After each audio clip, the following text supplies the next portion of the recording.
పాలకుల మధ్యలో వచ్చిన పాలకుల నిర్లక్ష్యం కావచ్చు, రైతులు చాలా కష్టాలలో కన్నీళ్ళలో ఉన్నారని కాంగ్రెస్ పార్టీ ఎప్పుడు నమ్మి మొదటి ప్రాధాన్యత కింద కాంగ్రెస్ పార్టీ అధికారంలోకి వచ్చిన ఎంబడే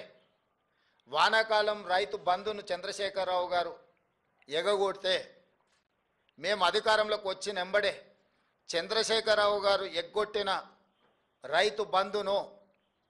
జనవరి నుంచి మొదలుపెట్టి మార్చి లోపలనే 7,625 కోట్ల రూపాయలు మొదటి విడత కాంగ్రెస్ అధికారంలో రాగానే రైతు బంధు పథకాన్ని మేము అమలు చేసినాము. నేను మళ్ళొకసారి చెప్తున్నా, 2023 వానాకాలంలో రైతులకు రావాల్సిన రైతు బంధును చంద్రశేఖరరావు గారు ఎగ్గొట్టడం వలన మేము అధికారంలోకి వచ్చిన వెంబడే రైతుల యొక్క కష్టాలు తీరవడం కోసము 7,625 కోట్ల రూపాయల రైతు బంధు గతంలో బకాయి పెట్టిన వాటిని మా ప్రభుత్వం చెల్లించింది మొదటి విడతగా. ఆ తర్వాత రైతు రుణమాఫీ ఎన్నికల్లో ఇచ్చిన మాట, పార్లమెంట్ ఎన్నికల సందర్భంగా జరిగిన సవాళ్ళు, వీటి నేపథ్యంలో రైతులకు ఇచ్చిన మాట ప్రకారము 2 లక్షల రూపాయల రైతు రుణమాఫీ 15 ఆగస్టు లోపల చేస్తామన్న మాట నిలబెట్టుకోవడానికి 25 రోజుల్లోనే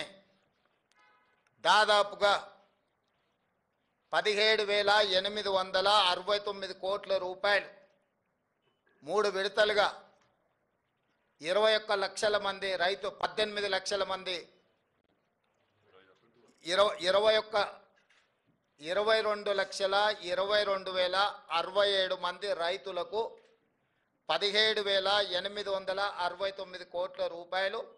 15 ఆగస్టు నాటికి మేము మాఫీ చేయడం జరిగింది. దానికి సంబంధించి 18/7/2024 11,34,412 మంది రైతులకు 6,034 కోట్ల 96 లక్షలు మొదటి దఫా రైతుల ఖాతాలలో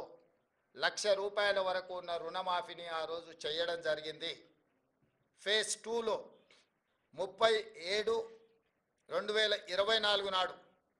6,40,823 మంది రైతులకు 6,190 కోట్ల రూపాయలు ₹1,00,000 వరకు రుణమాఫీ ఉన్న వాళ్లకు, రుణాలు ఉన్న వాళ్లకు ఖాతాలో రెండో విడత వేయడం జరిగింది. మూడో విడత 15 ఆగస్టు 2024 నాడు 4,46,832 మంది రైతు కుటుంబాలకు 5,644 కోట్ల 25 లక్షలు 3 విడతలలో 17,869 కోట్ల రూపాయలు 22,22,067 మంది రైతు కుటుంబాలకు మేము మాఫీ చేయడం జరిగింది, వాళ్ళ ఖాతాలో వేయడం జరిగింది. నిన్న 30/11/2024 నాడు 2,747 కోట్ల రూపాయలు మహబూబ్ నగర్ జిల్లాలో చివరి విడతగా 4వ విడతగా గతంలో సాంకేతిక లోపాలతోటో లేదా రేషన్ కార్డుల విషయంలో కొంత గందరగోళం ఉండడమో లేదా బ్యాంకులు వివరాలు అందించడంలో కొంత తాత్సారం చేయడమో రకరకాల కారణాల చేత 3,13,897 రైతు కుటుంబాలకు 2,747 కోట్ల 67 లక్షలు నిన్న వాళ్ళ ఖాతాలో వేయడం జరిగింది. టోటల్గా 25,35,964 రైతు కుటుంబాలకు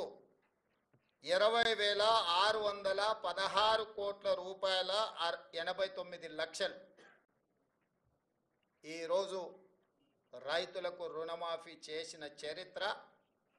కాంగ్రెస్ పార్టీది. కాంగ్రెస్ ఇచ్చిన